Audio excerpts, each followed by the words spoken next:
big one is Rest in Peace. Turns your Deathrite Shaman into, like, the worst piece of shit. I mean, you got, like, you got a 1/2 for 1 mana, a useless 1/2. So, like, okay, he's great. I'll give you that, all right? In other formats, especially, is where he shines. I'm just saying, in Standard right now, I don't know if I would build around him as the 3rd card. That's all I'm saying, okay? I'll just put it there. I wouldn't go with that as 3rd. No, I don't think it would be my 3rd card, but it's one of the cards that I really want to make work. I fully agree with you that Deathrite Shaman is, like, it's way better in Legacy and Modern than it is in Standard, and that's simply just because of the fetch lands. Exactly. If fucking Evolving Wilds put the land into play untapped, Deathrite Shaman would instantly become, like, in my deck, every deck, because I would want that turn 2 Liliana, or that turn 2 Yeah, but Evolving Wilds and Deathrite Shaman don't even make sense, because you're playing a 1-drop and then you're playing a tap land. Good! Thank you, yes, absolutely. I thought about that all the time. They don't make sense together, right? But my point is, if it came into play untapped, it would suddenly make sense, right? You know what card I do like with Deathrite Shaman, though, is, I mean, obviously we know that Grizzly Salvage works well with it. Of course. And I also think that Tracker's Instincts is pretty good with it. Sure. I really like Tracker, and also Tracker's Instincting for little mini creatures. I don't know, like in Dragdusk. Yeah, look. Any sort of cards that are getting cards in your graveyard are going to have synergy with it. But I'm just saying, like, its true strength comes from the fact that even in the beginning, it's useful as a ramp. Like, that is huge to me, and you lose that ability in Standard. So really what you're getting is just, like, this 1/2 that can remove a creature or remove a instant or sorcery, which is still good, bro. I admit with you, it's still good. It's a great card. And I think it'll get better and better and better as the format evolves, which is what's nuts. What if they do print a fetch land? What's that? What if they do print another fetch land? If they print, that card would get instantly amazing. If they printed like an Evolving Wild that said, go get a basic land, and when you do, it comes into play untapped, I think all of a sudden Deathrite Shaman would become an amazing card. Because you're going to go get a swamp or a forest, you play the Deathrite Shaman, and next turn, you basically have... Wait, go get a basic land untapped? Is that what you just said? Yeah. Absolutely. That would be so good. Any basic land, right? And put it into play untapped. Yeah, that would be really good. But it would be even better because of Deathrite Shaman, is my point. Dude, as if the mana base for Standard could get any better. Yeah. I don't think they'll do that. And you even have Chromatic Lantern. Wait a minute, you don't think they'll do that? What's a fetch land do?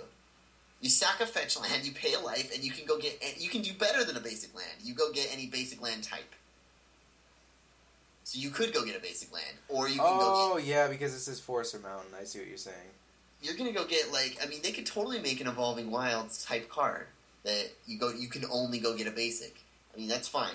And it might happen. All I'm saying is, it doesn't even have to be that. It could just I've never thought about that. You could print a Verdant Catacomb. If they reprinted Verdant Catacomb, all of a sudden Deathrite Shaman would be insane, right? It would be like a Deathrite Shaman weekend. Yeah. I mean, crazy. Deathrite Shaman would spike in value, and I'd be glad that I bought 26 of them on Moto. Totally. He already spiked in value. It's $10. Yeah, I know. Well, he kind of went like 4.5 and creeped up, and now he's like 10. Solid 10. And he's going to keep going up, dude, especially after they stop printing them. I mean... I know. I'm holding on to 26 for like a year. I'm not going to sell him until he's like 12 or 20. Totally. That card I could totally see... I like Supreme Verdict, man. I think that is an underrated card right now. It's seeing tons of play in Legacy. It's the right colors, and it's like... I don't understand why that card's still $5. I agree that in the current metagame, Supreme Verdict is really good. Supreme Verdict is not good against our deck. It's terrible. Yeah, I agree with that. It is. It's terrible. It's awful. We're gonna punish people who think that Supreme Verdict is their catch-all removal spell, because every time they Supreme Verdict, we're gonna have the most massive Angels of Serenity. I agree, man. Look, our deck is not the issue anymore. Like, we already know the weaknesses of our deck. I know. We know the strengths. Like, you're fine. Yeah, you're totally right. I agree with you. Supreme Verdict. 100% I'm going to agree with you. But I think we both are at a point now where we understand our deck to the point where it's like, alright, name a card, I can tell you whether our deck's Can you load up your deck on Workstation? Can I see that? Which one? The one that I'm with right now? No, the Angel one. Our deck. Our deck, yeah. I think we're pretty close to the same, although I did change the sideboard in my over-the-board deck.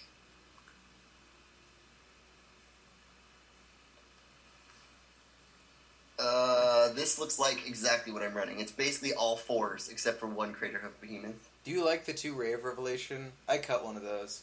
No, they're not in my sideboard anymore. Actually, what I did was something similar to you. I increased the Acidic Slime. Yeah, that's exactly what I did. The Centaur Healer. I decreased the Severs. I'm still at 3 here. I'm at 4 here. I have none here. None. I'm like that now. I don't disagree with none. Don't get me wrong. The Ray of Revelation, what is I the like. Ray used for? I use it for Collective Blessing and Detention Sphere. That's terrible. Just use the Acidic Slime. You can. The thing I like about the Acidic Slime is it works even if they have Rest in Peace out. I know, but the Ray of Revelation is instant speed.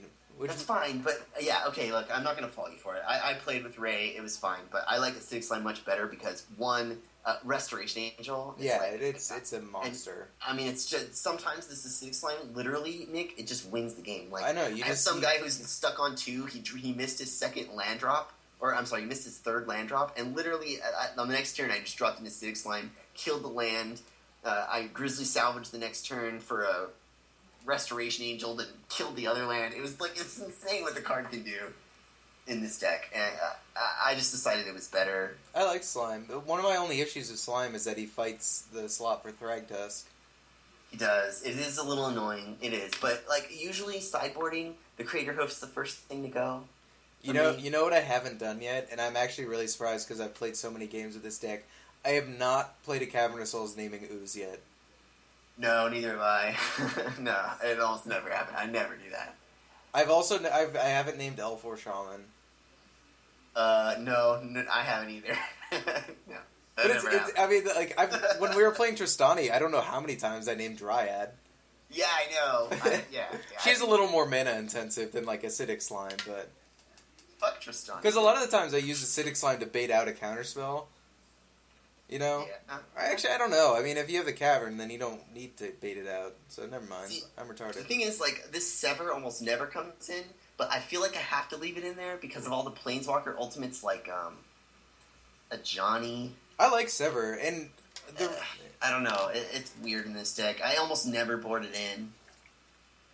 The cards I board in the most often are Deathrite Shaman for the 4 Pilgrims. You know, the healers, sometimes these get boarded in a lot against aggro. And usually what I'll take out is, like, I start sneaking Unburial Rites out, bro. Because people are, like, they see you as a Reanimator deck, and they board in all their Reanimator hate. Yeah, and so I'm just like, I'm going to take out 2 Unburial Rites. I'll usually take out, like, 2. And put in, like, 2 healers, and, you know, take out some other stuff to put in 2 more healers. Dude, and then when their Graveyard hate comes down, I'm just like, so... If I go up against Selesnya aggro, I snap side out those Unburial Rites. Yeah. They're going to have 4 Dryad Militants if they didn't already. Yeah, exactly. And you're just like, fuck it, you know? Yeah, it's just not good against Dryad Militant. Like, if they have Militant, that card's a dead card. The other thing with Unburial Rites is sometimes you do get flooded with them. Yeah, and I hate that. It's terrible, especially if you're facing like a blue deck. Yeah, it's awful. Like, getting your Unburial Rites syncopated out of your hand is awful. Yeah, it's a nightmare. So, this is the list I'm running. Is yours similar? Mine's exactly the same. The only thing that's currently different, which has always been different for our decks, is the mana base. You run 1 less land. What do you do with the land? Where'd you put it? Honestly, it's just an extra card right now. Oh, I change it around.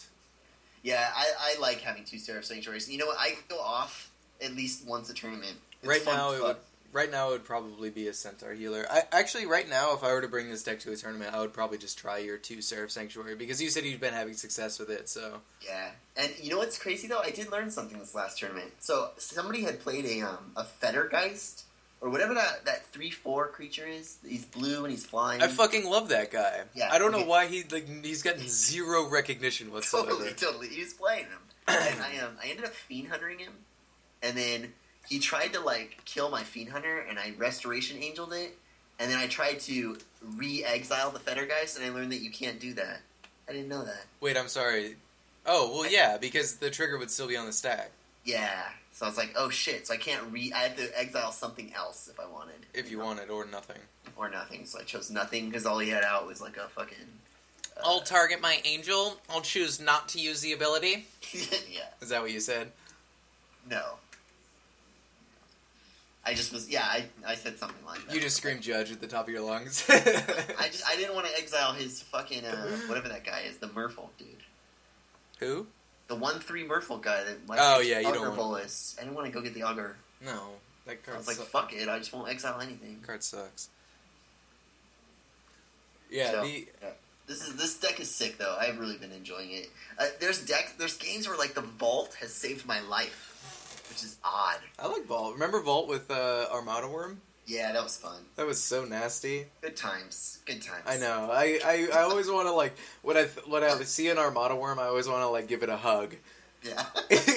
You were so fun. It was so fun like playing you against zombies after you just destroyed them with an Angel of Serenity. It's such wishful thinking, though. You're like, I'm going to get to the turn where I can cast it, and then it's going to stay alive for a turn, and then I'm going to attack with it, and then I'm going to vault with it, and they're not going to have any instant speed answers. It happened. It totally happened. It happens. I mean, they scoop at that point, but... Yeah, it happens. I admit it happens. I actually liked Armada Worm against Bant, because a lot of the time you would just try to run them out of counter spells. Yeah. And so, like, you would just play Armada Worm, I'm sorry, not counter spells, wrath spells. And so you would play Armada Worm, and it's like, do you have a Supreme Verdict? No. 20 with your vaults. Yeah.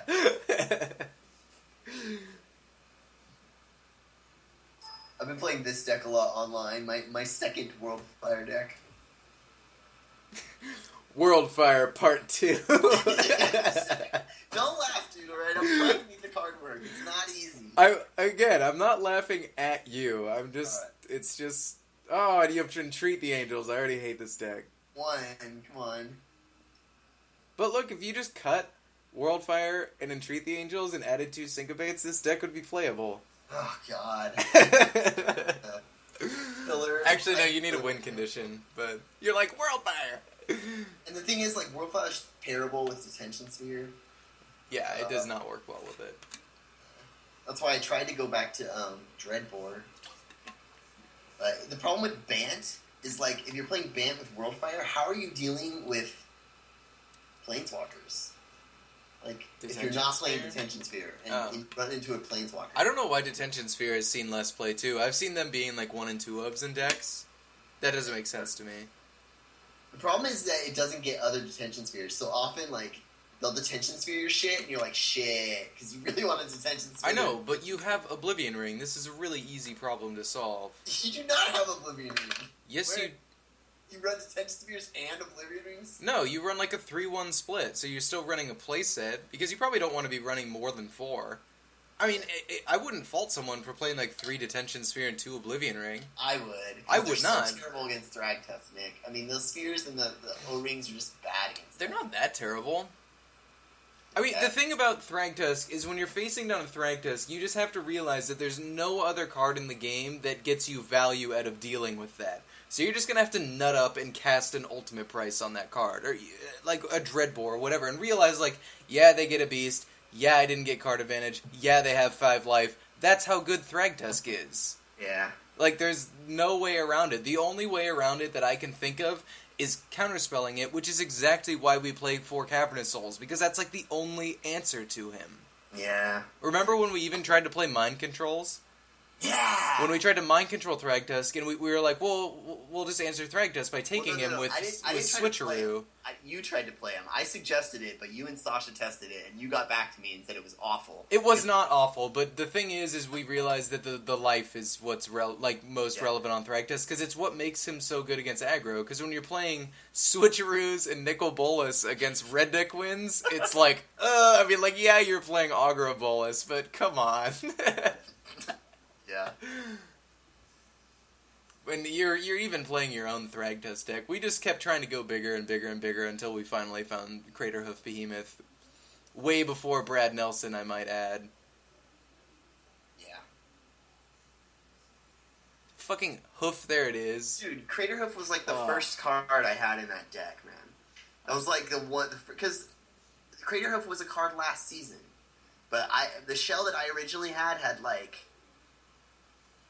Lilianas and Lotleth trolls, and trying to like get the Craterhoof in the graveyard and then reanimate it. Your old